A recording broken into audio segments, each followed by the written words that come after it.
দেখছেন না বৈষম্য বিরোধী ছাত্র আন্দোলন? কোন রাজনৈতিক দল তাদের ব্যানারে নামতে সাহস পায় নাই নাকি? তাদের নামে নাই, বিভিন্ন কাজে সহযোগিতা করছে।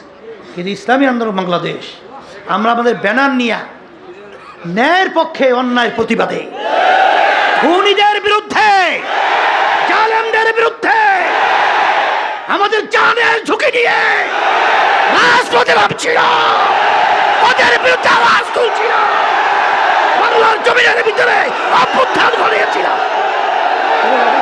ঠিক বসে যেই কথা বলতে চাইছিলাম, হ্যাঁ বসেন,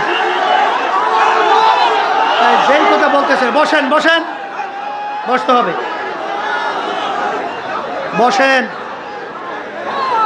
তাই মনে করছেন আল্লাহ আমরা কিছু বুঝি না? না কথা কয় না, কিছু বুঝি না আমরা পরিষ্কার। এই যে 2024 জাতীয় নির্বাচন, জানুয়ারি 7, আওয়ামী লীগ সরকার প্রধানমন্ত্রী সহ কি চেষ্টা করছে আমাদেরকে নির্বাচন না, আমি জানি। কথা বোঝেন নাই? প্রধানমন্ত্রী থেকে ডাইরেক্ট সরাসরি লোক পাঠাইছে। আমি বলছি আপনাদের অফিসে আমি যাব না, আমরা যেখানে বলবো সেখানে যেতে হবে।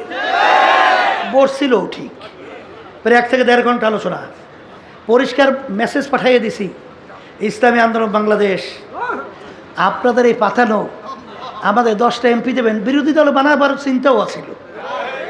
কথা বলছেন নাই? বুঝি, কিন্তু আপনারা আমাদেরকে ব্যবহার করিয়া আপনারা এই অন্যায়ের সাপোর্টে সরকার গঠন করবেন, আর সেই অন্যায়ের সহযোগী আমরা হব, এটা ভুল। এ চিন্তায় কথার কথা বলতেছি, আমি বলতেছি, ও তাদের কাছে বলি নাই, কেউ ঘুম নষ্ট করিয়া লাভ নাই। ইসলামী আন্দোলন বাংলাদেশ কখনই পরগাছা হতে চায় না। এই বাংলাদেশের ভিতরে বট বৃক্ষের মতো মজবুত গাছ হিসাবে বাংলার জমিনের মধ্যে ইসলামকে সংসদে পাঠাতে চায়। ইসলামী শক্তি হবে বাংলাদেশের ভিতরে শক্তি।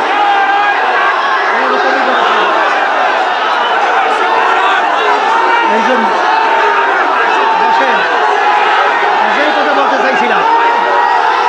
আলহামদুলিল্লাহ,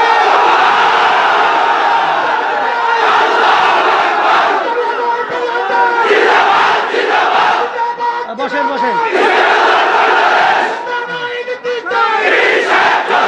বসো,